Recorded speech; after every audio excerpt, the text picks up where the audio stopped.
มื้อนั้นได้ยินซุมน้องว่านอนอยู่บ่อนนี่11คนซุมน้องนอนแบบใดเอาไผนอนอยู่ไสแน่นอนติดกันนอนติดกันสนองนอนอยู่ไสอยู่เฮือนครัวบ่อยู่บนครัว อยู่บนครัว จักคนนอนน่ะมีแต่3คนมีที่3 คน มาอยู่บ่อนนี่ได้ฉันบ่อนซุมน้องนั่งนี่ พอ พอแม่ได้ฉัน แม่วันนี้ เอ้าแม่ก็พอคือบ่นอนนํกันฉัน นอนคนละบอนบ่โอ้ยถ้าว่ามีผู้หักผู้มักนี่ลูกสาวแม่นี่พ่อมันสิให้เพิ่นเอาบ่ผัวเขายาวแล้วแม่บ่ติดอกบ่ติเนาะเพิ่นว่าถ้าว่าลูกถ้าลูกมักก็เอาเนาะสบายดีเด้อพี่น้องเอ้ยยินดีต้อนรับเข้าสู่ช่องบ่าวไก่คนตะมากินพี่น้องเอ้ยมื้อนี้ออกมาเป็นสะพานบุญนำบ่าวผู้ไทยเพราะว่ามีผู้ใหญ่ใจดีจากประเทศไทยพี่น้องเอ้ยที่ว่าช่วยเหลือข้าวสารอาหารแห้งกับมีแล้วก็ให้น้องๆ3พี่น้องที่ว่าเป็นสาวหอบ2เบิด3คนพี่น้องและเฮือนของน้องๆนี่มันอยู่กัน11คนหาก็เดินทางมาฮอดเฮือนน้องอากาศแดดพี่น้องเอ้ยมื้อนี้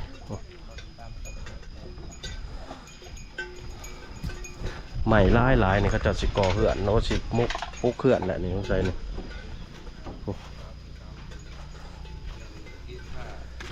แน่อะไรบ่าวไทย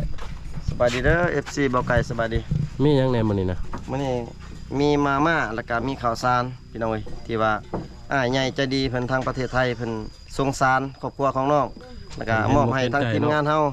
มาเป็นสะพานบุญให้เนาะเป็นจะได้กับขอบคุณขอบใจอ้ายเป็นหลายๆเนาะสาธุได้บุญนำกันพี่น้องเอ้ยบ่าวเทนมาคือเก่าพี่น้องเอ้ยสบายดีคือเก่าเจ้าเดิมเนาะยังคือเก่าบ่ซื้อได้ซื้อซองจะเอาซื้อซองก็บ่บ่าวเทนมาพาเลาะบ่าวเทนมาพาเลาะให้น้องนุ่งรอไปรอมาเนาะแม่นโอ้น้องๆมันก็ยืนถ่ายอยู่พุ่นน่ะพี่น้องเอ้ยเบิ่งทักทายกันก่อนสบายดีน้องโดยสบายดีอ้ายลืมไปแล้วมาเธอที่2น้องยังนี่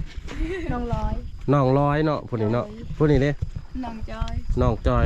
ผู้สุดท้ายอันนั้นน้องลาน้องหลาน้องจอยน้องร้อยน้องหลาเป็นเลย3พี่น้องที่ว่าเป็นสาวหอบ2สาวขึ้นใหม่เครื่องคล้องกันอยู่นี่แหละไปให้บ่าวเทนมาบ่ย่อน้ำกันบ่มาจับคนละสนมาจะไปคนเดียวได้บ่หรือว่าไงได้คือกันให้น้องๆจับนี่ได้บ่จับคนละหูนี่นึงได้บ่หรือบ่ได้บ่ได้นี่บ่ให้ผู้ใหญ่2คนนี่ให้บ่าวเทนว่าสนนั้นซุมน้อง2คนน่ะจับสนนี่บ่จับไปขึ้นได้บ่มันยากขึ้นพวกก็ได้จับอันจับยกเลยเนาะฮะ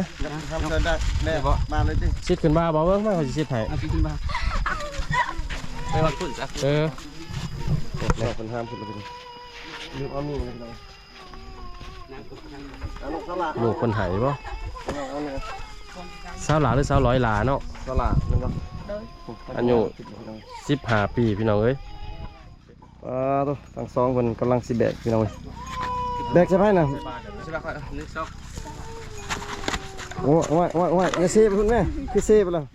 อย่าเมื่อเฮือนใส่เล็กท้อยนักพี่น้องก็ยอมรับว่านักเด้อพี่น้องเอ้ยเข้า50โลพี่น้อง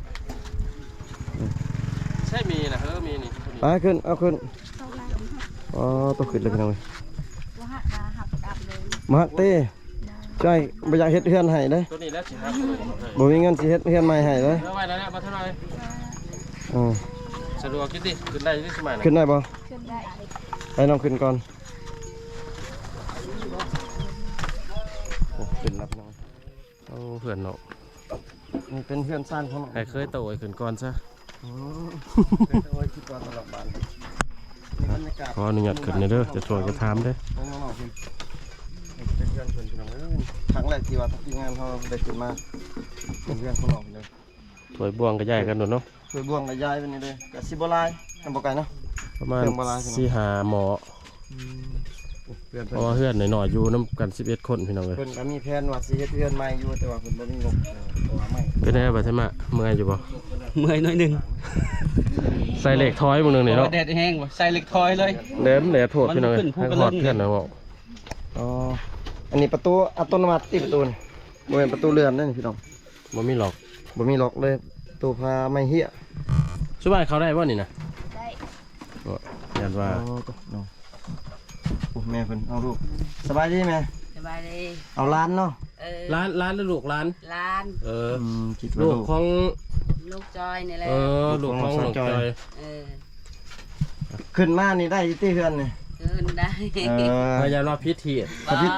พิษก็ถือว่าพิษแล้วนี่ขึ้นมาก่อนเราจะมาทำ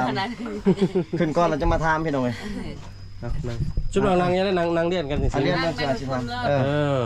เอาว่าสินางหนอกอยู่นี่ โอ้ลานลายเนาะต้องทำคน นี่ก็ลูกจ้อยนี่ลูกแม่นี่ โอ้ ผู้หลาเนาะลูกไส้หลาบ่ผู้ชุดท้าย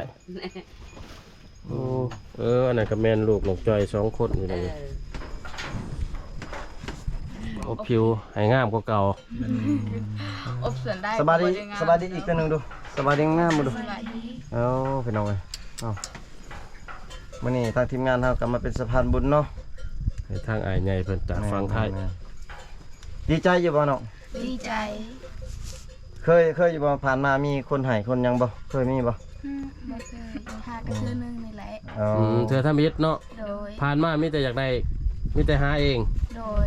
ครับจ้าง โดย พี่น้องเอ้ยก็ทางทีมงานเฮาก็ดีใจน้องๆพี่น้องเอ้ยทั้งแม่เพิ่นได้ดีใจอยู่บ่แม่เพิ่น ดี น่ะ ใจ โอ้แม่เพิ่นก็ได้ เขาหนึ่งกระสอบเพราะว่าเขาไปรับจ้างกระต้นเติมเนาะเพื่อจะได้เขากระสอบหนึ่งเนาะ ดีใจอยู่เนาะ ดีใจลูก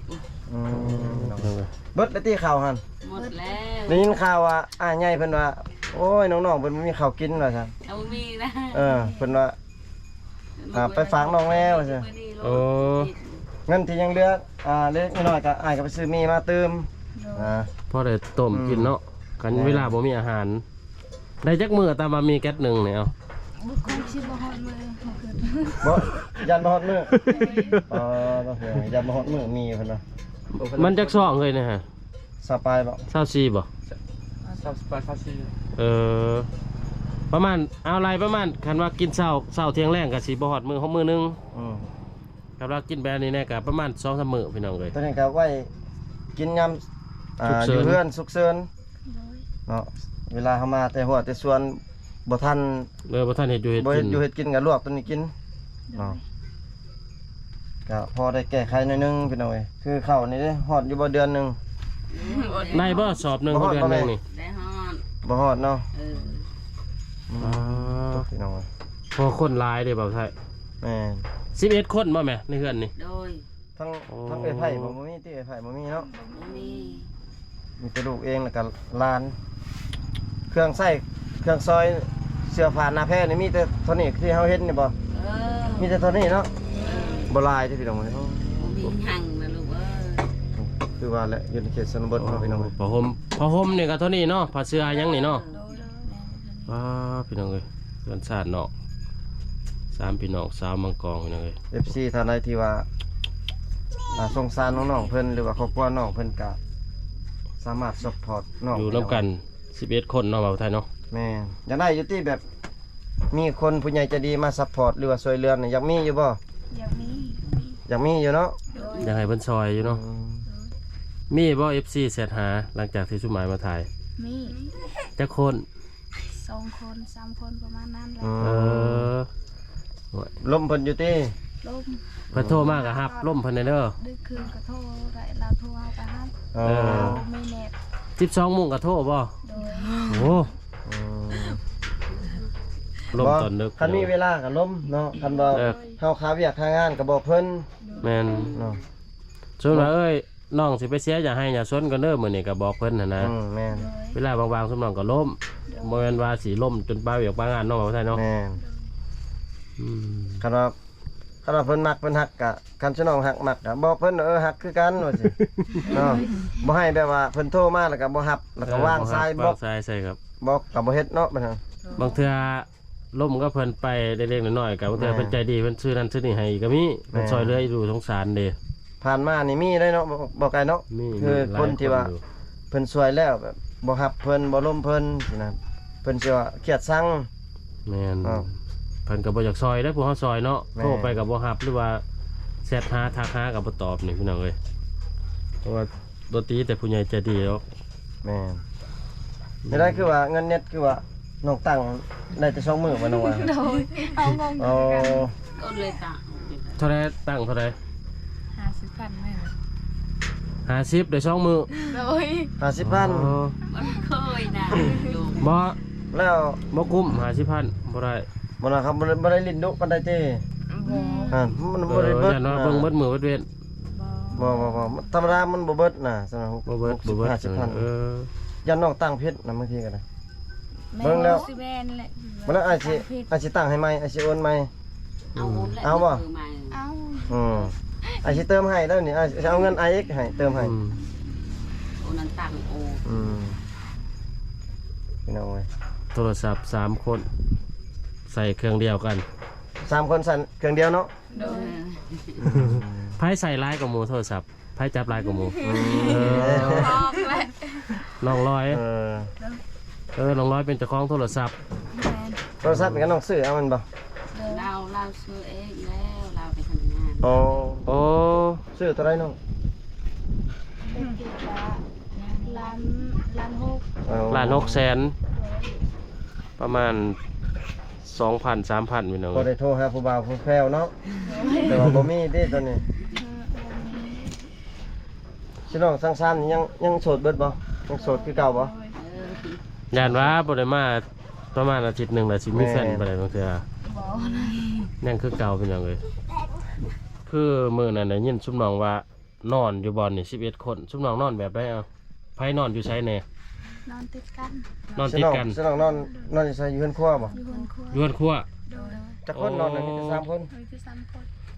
บาดอยู่บ่อนนี่ได้ฉันบ่อนซุมน้องนั่งนี่ นี่พอ พอ โดย แม่ได้ฉัน แม่วันนี้ เอ้าแม่ก็พอคือบ่นอนนํกันฉัน บ่ นอนคนละบอนบ่ โดย โอ้ย เออแม่ก็พอนั่นแยกกันนอน โดย หัว บัดลูกน้อย2คนได้นอนใช่ลูก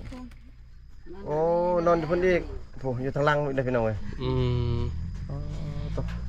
แม่ นอนกั อยู่ บ หั่นพ่อ บ่ได้ปูศาสตร์บ่ปูอยู่บ่ศาสตร์น่ะศาสตร์พื้นเดียวนี่บ่ บ่มีศาสตร์กับบ่ปูเลย แม่น มีแต่จับหมอนใส่หัวไผหัวมันน่ะก็นอน โดย อ๋อพี่น้อง บ่นาวบ่น้อง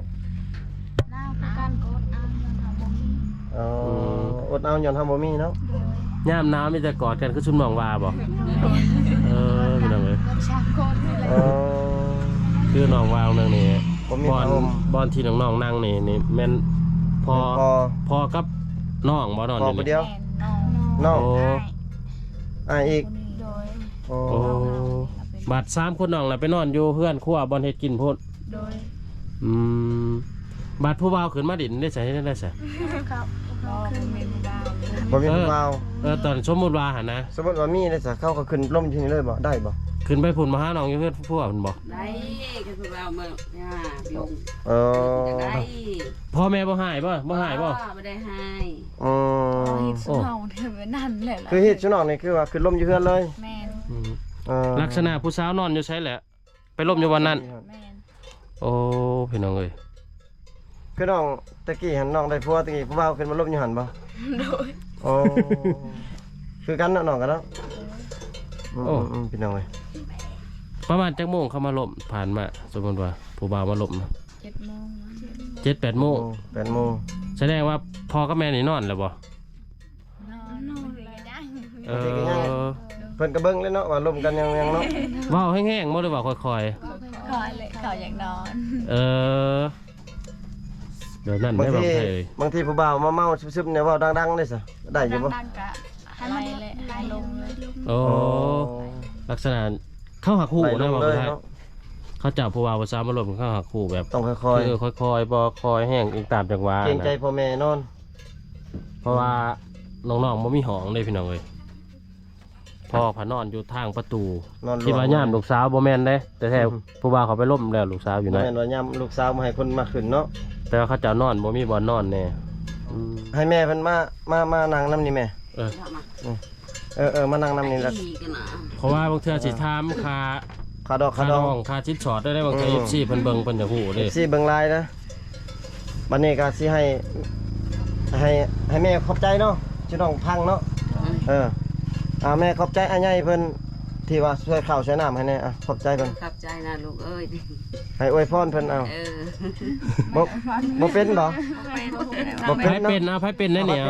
ไปเป็นลมเลย น้องร้อยเปล่าน้องร้อยก็ได้เอา ร้อยเราเก่ง อวยพรเพิ่นพร้อม อายทางไทยทางลาวที่ อุตส่าห์เอาให้น้องเขา อืม ขอบใจหลาย อวยพรให้เพิ่นเด้ออวยพร อยู่ดีมี ๆ แห้ง พรให้ให้ถึงเลขทุกหวย ว่าพร้อมกันเลยก็ได้ให้ ให้ถึงเลขทุกหวยเลยอ้าย ความเจ็บความไข้อย่ามีเนาะ ผมจะได้คนไข้บ่มี อืม คันว่ายังโสดก็มาจีบเอาน้องเนาะ เลย ถ้ามีเวลาก็มาเยี่ยมมายามน้องก็ได้บ่ ได้ คือตามนั่นได้เด้อก็ขอบใจให้เพิ่นหลายๆพี่น้องเว้ยขอให้เพิ่นอยู่ดีมีแฮงสุขภาพก็ แข็ง แข็งแรงกว่าเก่าอีก ได้เงินได้ค่ำได้หลายกว่าเก่า แม่น พอได้มาช่วยเหลือน้องๆแล้วก็ทีมงานเฮาพี่น้องเลย ผู้ได้ลูกกกแนะนำใหม่มึงดูแม่ให้แม่เพิ่นผู้ได้ลูกกก นี่แล้วจอยนี่แล้วลูก ผู้ที่ซ้อมไว้ ผู้อ้ายพุ่น ผู้อ้ายอีก Ừ. คอยคิดว่า แล้ว คอยคิดว่าผู้อ้ายผู้ได้ผูกกกบ่แม่นเนาะ บ่แม่น อันนี้ผู้เอื้อยผู้น้องผู้นี้ผู้น้องหลาน ผู้หญิงเนาะ ผู้อยู่กลางเลยเอ้ยกกพี่น้องเลยผู้อยู่เบื้องนั่นแหละผู้ที่สองที่สามเลยมาผู้เสือเหลือง จะได้ตอนเพิ่นปะพัวนั่นเขาเจ้าบ่ได้เสียให้เลยบ่ปะลูกนี่บ่ได้เสียให้เลยบ่แม่ บ่แม่นสิบ่ได้เชียร์เลย บ่ได้จะกีบเนาะ ยันว่าแบะตัวหนึงอีสังด้วยว่าเงินค่ำ5 ล้าน10 ล้าน มียัง ป้ามากก็มาซื่อๆเขามาส่งบ่ เขามาส่งบ่ มัน หรือ ไป ยัง ผู้เดียวล่ะมันไปเราไปชก มาผู้เดียว ไล่เมื่อกับลูกเมื่อ ผู้นี้เนาะน้องสลานี่ น้องสลอยเด้ซะ เท่าไหร่ก็คือกัน ย่างมา ย่างมา โอ้ โอ้ไกลบ่แม่ ใกล้แล้วบ้านเป็ด ปอง ระเบียดพูน บัดผู้เอื้อยนี่เป็นได พวก ผัวตายบ่ ผู้ได้ผู้เอ่ย อ๋อ อยู่บ้านได้ฉันนะพวกนี่ บ้านนี่แล้ว โอ้ในบ้านนี่อืม ถ้าว่ามีผู้หักผู้มักนี่ลูกสาวแม่นี่พ่อมันสิให้เพิ่นเอาบ่ผัว อ้าวเขายาวแล้วแม่บ่ติดอก บ่ติเนาะ เพิ่นว่าถ้าว่าลูก เอา ถ้าลูกมักก็เอาเนาะ บ่ติบ่หิเพิ่นน่ะขาดองเลยซั่น ขนมประมาณเท่าไรเอาเอ้ยกกนี่ประมาณเท่าไรเอา ผู้กกนี่ น้องจอยเนี่ยเอา ประมาณว่าประมาณเท่าไหร่แม่ 30 30 ล้าน 30 ล้านฟังจากไม่เถาด้วยได้นี่ 30 ล้านนี่มีแต่เงินบ่หรือว่างัวควายนำ มีแต่เงิน30 ล้านควาย บ่มีควายต่างหากอีกบ่กินงัวก็ได้บ่แม่ งัวก็ได้ บัดน้องสาวนี่เด้สาวหลาเด้สาวร้อยเด้สาวร้อยนี่ 100นี่เท่าไร20 ล้านบ่ สำคัญบ่หรือว่าได หรือว่า30 ล้านเบิดทุกคนนี่ 30 ล้านเบิด3นี่เลยก็ได้บ่หรือว่าเอาได้ พี่น้องเลยถือว่าค่าร้องก็บ่ได้แพงแสดงว่า เพราะว่าคันเฮามาอยู่แบบนี้หลายกะยากเนาะแม่เนาะหลายคนอยู่เนาะเพื่อนพลังหน่อยเนาะคันลูกเต้าเอาผัวนี่ไปอยู่น้ำผัวเบิดได้เนาะโอ้คือบ่เอาลูกเคยมาเลี้ยงซั่นบ่ได้บ่เฮ็ดชุบเดียว ก็ได้มาลูกเคยไปยากอย่าเลย โอ้ เคยบอกไปอยู่นะ ผู้ชายนะเขาบ่อยากมาอยู่เพื่อนผู้หญิงม แสดงว่าเงินนี่ค่าดองนี่30 ล้านเบิดเลย แม่น ถ้าว่าเอาเบิด3นี่ก็90 ล้านเนาะ 90 ล้าน สมมุติเพิ่นจะได้2คนเพิ่นเอาผู้ชายผู้เดียวมาเอา2คนหรือว่า3คนนี่ได้บ่แม่เอาผัวคนเดียวกันได้บ่หรือบ่ได้ บ่ได้เนาะ บ่ได้เนาะหลายคนผลเนาะบางเทื่อลูกสาวมักเขาได้ซั่น ลูกสาวมักแห้งอะไรบางทีอ่ะ จำเป็นเนาะจำเป็นให้เขาเอาเนาะอ๋อ หักมีบ่ในบ้านเฮาได้เมีย2เมีย3ในบ้านนี่ บ่มี แสดงว่าบ่มีเนาะได้เมีย2อยู่บ้านนี่เนาะแต่ว่าเขตอื่นนี่มีได้บ่ไก แม่นเมีย2เมีย3ก็มีพี่น้องเอ้ยโอ้ แม่เอาผัวนี่แต่น้อยบ่หรือว่าอายุใหญ่แล้ว ได้น้อยแม่ เอาผัวเนาะเลี้ยงลูกนี่แบบนี้ตลอดบ่เฮ็ด แบบนี้ตลอด เพื่อนนี่ก็เพื่อนแต่กี้เพิ่นบ่นี่อ๋อ ประมาณจักปีฉันแม่เอาผัวตอนนั้น ก็แม่ก็บ่ฮู้นะ โอ้โหเลยเนาะ ประมาณซ้ำน้องๆนี่บ่ ประมาณซ้ำลูกเพิ่นนี่แหละเพิ่นจังได้ลูกหลาย ลูกแม่แท้ๆน่ะจักคน7 คนบ่ 7 คน โอ้พี่น้องเอ้ย การอันเศรษฐกิจก็คือเฮ็ดแต่หัวเฮ็ดแต่สวนบ่แม่ เลี้ยงลูกนี่แม่นบ่ หน้านี่บ่มีเนาะ บ่มี ปีหนึงได้จักสอบเฮ็ดเขาให้นี่ ผมชอบ หก โอ้ ตัวปีหนึงได้6สอบสิเอาหยังกินพี่น้องข้าวเปลือกซ้ำเนาะ6สอบเนาะ เขาให้ก็บ่งามเลยเนาะ บ่งาม หกสอบบ่ได้สมมุติจักสอบหนึงสอบหนึงนี่ 6สอบน่าจะได้อยู่บางที เนาะมันเขา กรรม สิ สิ นี่ ประมาณ50กิโลสอบหนึงพี่น้องอืม ปีนี้เฮ็ดจักบอลใช่ไหมให้น่ะเฮ็ดจักบอลให้สองโอ้แล้วเบิดแล้วบ่ซักให้ แล้วยังบ่ซัก ยังบ่ได้ซัก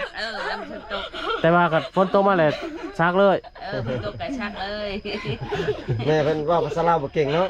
เออ มันไม่บ่ฮู้นะ นี่แหละซ้ำนี่ก็ถือว่าโอเคอยู่ ถือว่าเก่งแล้ว เออ ก็จังไป หนังสือก็บ่ได้เข้าเด้อเนาะบ่ฮู้เรียนเนาะ แม่ก็บ่ฮู้ เออ ซุมน้องๆนี่บ่ได้เข้าเฮียนบ่เข้าบ่ บ่ได้เข้ามีแต่ เอ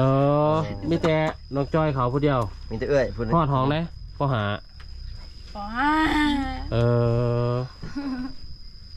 เข้าไปเฮียนซื่อๆอยู่นี่ น้อง มันสิ เฮียน เยอะ น้องเฮียน บ่ ใช่น้องเฮียนตะกี้ พี่กันอยู่บ้าน บ้านนี้ครู โอ้ ยังสอน แม่นแหละเนาะ ครูยังสอนน้องจื้อบ่ตะกี้แม่น พี่มันมีครูเนาะ แม่นบ่ครูอยู่เมืองเฮา แม่น อืม เขาชื่อว่าไทย มาเจอเนาะ เนี่ยหล่นเลยเนาะ อืมเอาไว้ จนน้องได้ลูก2ลูก3แล้ว พ่อไปใช้แม่พ่อไปใช้นี่ ยังงัว เออ แสดงว่ามื้อนี้พักผ่อนเบิดบ่ได้ไปไส แม่นบ่ อืม ถ้าฝนตกน่ะมันซักให้เลยเนาะ เออ โอ้พี่น้องเอ้ยไหวใครอยู่แห่งงานหลายคือสิไหวแล้วไหวเฮ็ดเวียกนี่ น้องอันนั้นน้องร้อยๆนี่น้องร้อยนี่กับไปสั่งให้กันบ่เวลาอันนั้นน่ะ ซักมันดันแล้วก็แม่นี่ เออแสดงว่าบ่มีผู้พักเนาะ ตอนนี้ซักให้ไปเบิดเทือนเบิด ไป ซ่า หม น ด เล เลย ย อยู่ใกล้บ่ให้น่ะ ไก่พูด ขึ้นไปทางนี้เลย ย่างไปบ่ ย่าง โอ้ อยู่เฮือนนี่มีรถจักรบ่ มีรถก็รถอ้ายให้ เออรถอ้ายรถเก่าร ถห้างๆบ่ แม่นรถห่าง เออยังก็บ่มียังบ่มีพี่น้องมีแต่งัวมีเนาะงัวเนาะ ๆแม่นงัวเข้า แกงมันแกงเมาเนาะ เออ ว่าเขา เลี้ยงให้เขาเลี้ยงปันกัน คือน้องๆว่าตอนนั้นเนาะ อืม พี่น้องเอ้ย เพื่อนนี่ฝนตกนี่บ่หัวบ่แม่หัวลายบ่ โดย พูนแล้วแห่งสิหัวเบิ่งพุ่นปองบ่เที่ยวโอ้พี่น้องเอ้ยคือน้องๆกับแม่เพิ่นเล่ามาก็ถือว่าพี่ไตดูสงสารน้องบ่าวไทยเนาะ แม่ ยังขาดคนช่วยคนเหลือพี่น้องเอ้ย ถ้าว่ามีผู้ช่วยผู้เหลือนี่ก็คือสิดีเนาะน้องเนาะ โดย อืม แต่นี่ก็ยังดีใจเลยเนาะในเขาวสอบหนึงกินในหลายอาทิตย์เติบพี่น้องเอ้ยประมาณ2อาทิตย์เพิ่นบ่จัก แม่น 10ปลายมื้อนี่ได้เนาะ ได้อยู่ ไหน อืมคันสมมุติว่ามื้อหน้ามื้อในมีเพิ่นซอยนี่มันอยากได้หยังคือน้องๆเด้อว่าแม่นี่อยากได้หยัง ในเฮือนนี่ตัวมันจำเป็น แม่จะได้เฮือนจะได้เข้าแล้ว อยากได้ข้าวเนาะ จะได้เข้าจะได้เฮือน นะ อืม ได้ปลาห่ม ผ้าห่ม โดย โอ้ลายพี่น้องจะได้เฮือนจะได้เข้า เพื่อน ผ้าห่ นี่ ม ยังว่ามันใหญ่เอาแบบ แม่น ข้าวกับผ้าห่มเนาะผ้า เสื้อนอน เสื้อนอน พัดลม พัดลมมีเลยอ๋อเวลาฮ้อนเฮ็ดแน่ได้ฉันบ่มีพัดลมเนาะ